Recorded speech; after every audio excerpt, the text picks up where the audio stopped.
दोस्तों, आपका स्वागत है स्कॉलर अलाइट में। जो लोग ये वीडियो पहली बार देख रहे हैं तो उनसे रिक्वेस्ट है कि आप हमारे चैनल को सब्सक्राइब कर लीजिए ताकि जो भी वीडियोस मैं अपलोड करूंगा आपको नोटिफिकेशन के माध्यम से पता चलता रहे और आप किसी भी वीडियोस को मिस ना करें। तो चलिए स्टार्ट करते हैं।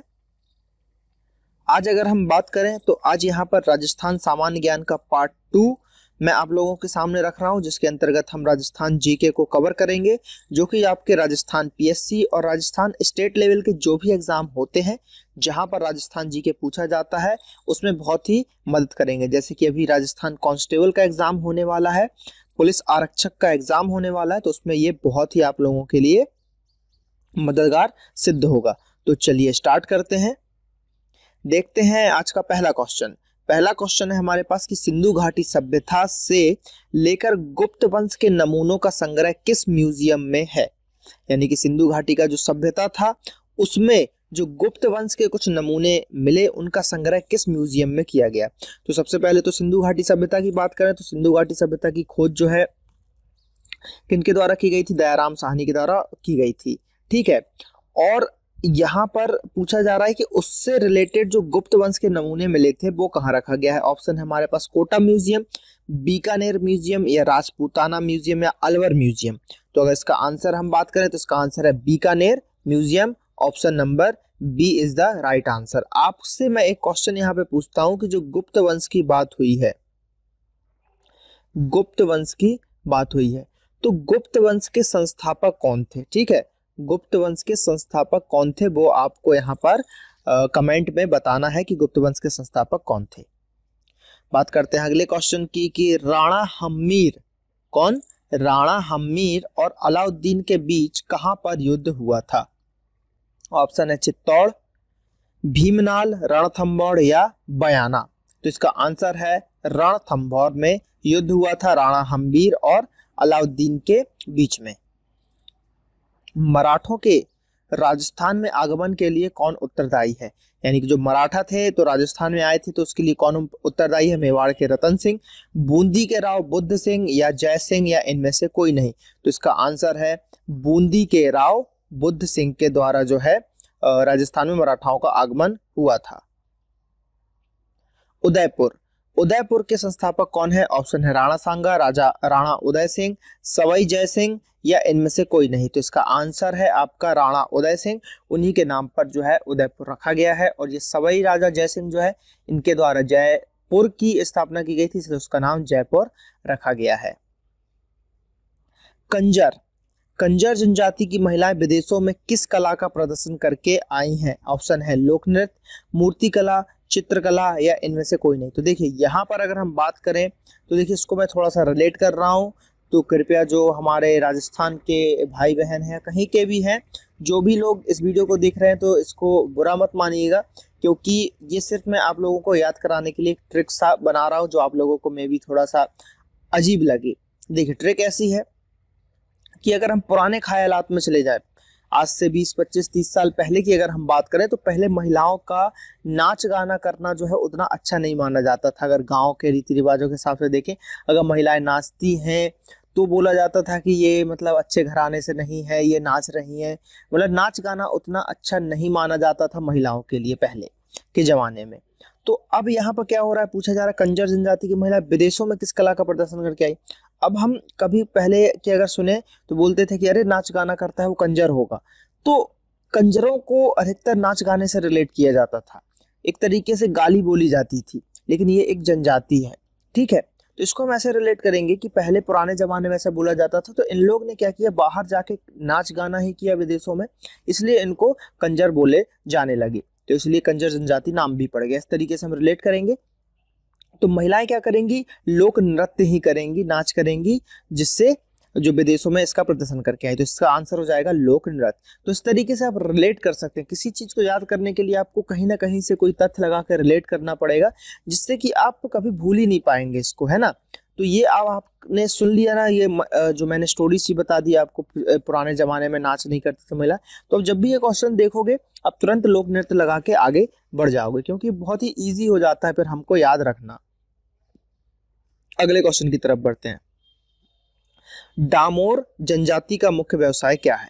डामोर जनजाति अब ऑप्शन है आपका कृषि करना, शिकार करना, फल फूल एकत्रित करना या मछली पकड़ना। तो इसकी अगर हम ट्रिक की बात करें, क्योंकि डामोर जनजाति है, तो डामोर में देखिए क्या आ रहा है, मोर आ रहा है। ठीक है, मोर हमारा राष्ट्रीय पक्षी है जिसका शिकार करना मना है। ठीक है, मोर का शिकार करना मना है, तो डामोर है यानी कि उन्होंने उसका शिकार किया।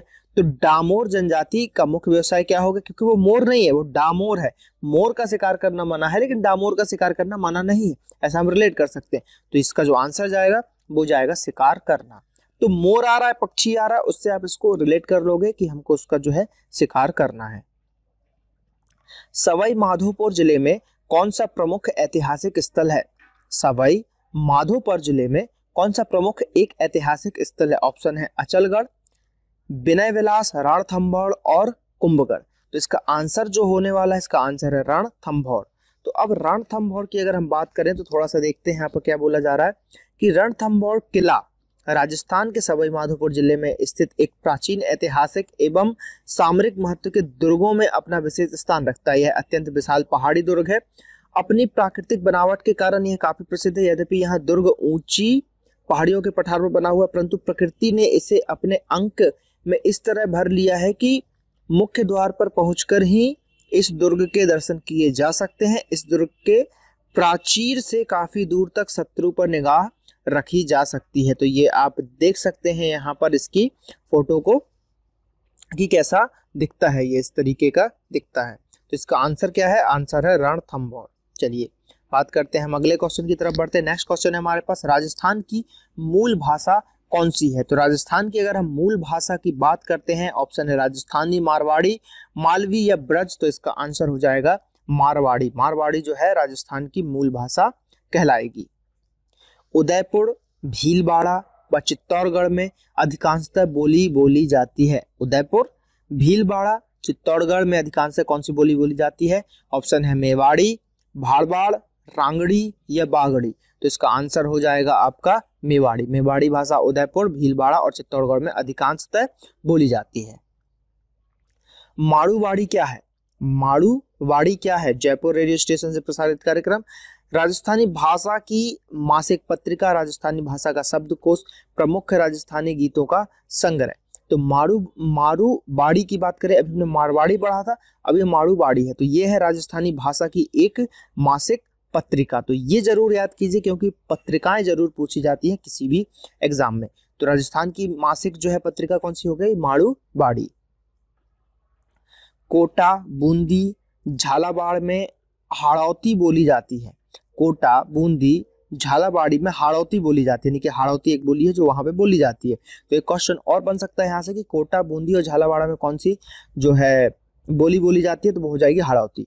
तो मेवाती बोली किस क्षेत्र में बोली जाती है? अब क्वेश्चन यहाँ पर ये पूछा जा रहा है कि मेवाती बोली जो है वो किस क्षेत्र में बोला जाता है। ऑप्शन है हमारे पास गंगानगर, बीकानेर, चूरू और सीकर, जालौर, सीहोर, पाली, बाड़मेर, जयपुर, दौसा, टोंक, अजमेर, अलवर, भरतपुर, धौलपुर और करौली। तो इसका आंसर है अलवर, भरत, धौलपुर और करौली, जो कि हो जाएगा ऑप्शन आपका डी।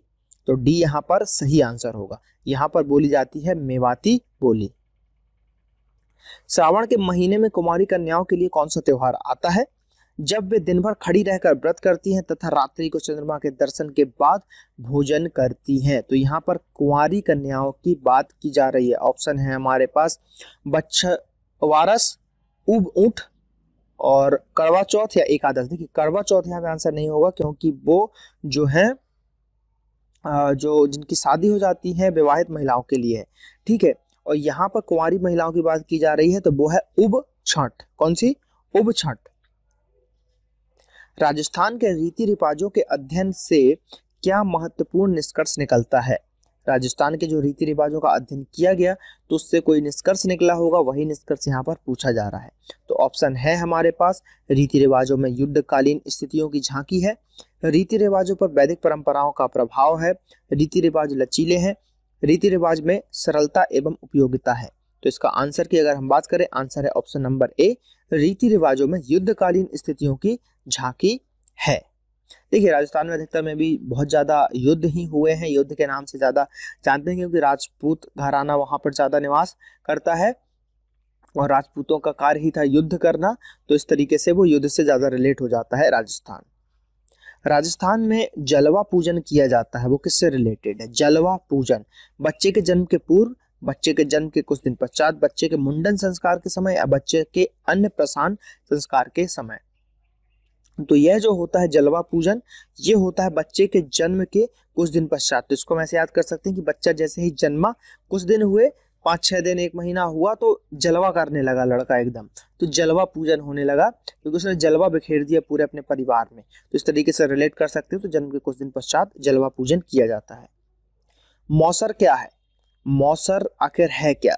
तो देखिए, मौसर अरावती पर्वत की एक जनजाति, इसका संबंध सती प्रथा से है। राजस्थान की मृत्यु भोज की प्रथा, राजस्थान में राजस्थान के एक झील का नाम। तो मौसर है राजस्थान में मृत्यु भोज की एक प्रथा, यानी कि जो मृत्यु के बाद जो उसका भोज कराया जाता है उसकी एक प्रथा है। तो इसको हम ऐसे याद कर सकते हैं, मौसर है तो मौतसर से याद रख सकते हैं। तो मौतसर क्या हो जाएगा? राजस्थान में मृत्यु भोज की प्रथा, मौतसर से हम इसको याद रख सकते हैं। तो राजस्थान में मृत्यु भोज की प्रथा मौसर।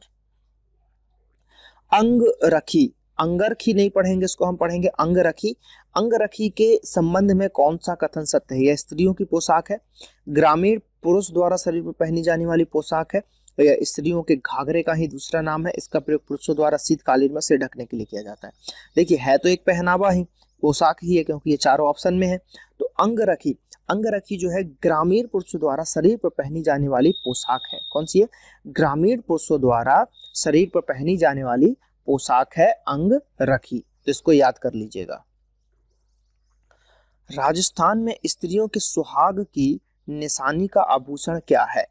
राजस्थान में स्त्रियों के सुहाग की, यानी कि वो सुहागन है, उसकी निशानी क्या है? वो क्या पहनती है या क्या रखती है अपने पास? शीश फूल, तमड़ियां, हाथी या लाख का चूड़ा या पुंछी। तो इसका आंसर है हाथी दांत या लाख का चूड़ा। क्या हो जाएगा आंसर? हाथी दांत या लाख का चूड़ा पहन के वो रखती हैं, जिससे ये पता चलता है कि हाँ वो जो है विवाहित है, सुहागन है। तो यहाँ पर जो है ये दूसरा पार्ट समाप्त होता है। अब आप लोगों को करना क्या है कि चैनल को सब्सक्राइब करना है ज़्यादा से ज़्यादा, और ये हमारा जो फेसबुक पेज है, ट्विटर और इंस्टाग्राम, इन सब जगहों पर आपको इसको लाइक करना है। वेबसाइट है हमारी www.scholarlight.co.in, इस पर भी जाके आप वेबसाइट को विजिट कीजिए, वहाँ से भी आपको बहुत सारा मटेरियल मिल जाएगा। तो अब चैनल को सब्सक्राइब कर लीजिए जो लोग नए हैं, और अगर जिन्होंने पार्ट 1 नहीं देखा है तो वो यहाँ पर पार्ट 1 भी देख सकते हैं, और पार्ट 2 को भी जरूर देखिए, जल्द ही इसका अगला पार्ट आएगा। और कमेंट में क्वेश्चंस के जो मैंने आंसर पूछे हैं वो जरूर बताइए, और ज़्यादा से ज़्यादा लाइक कीजिए वीडियोस को, कमेंट कीजिए। चलिए मिलते हैं अगले पार्ट में। Thank you. जय हिंद, जय भारत।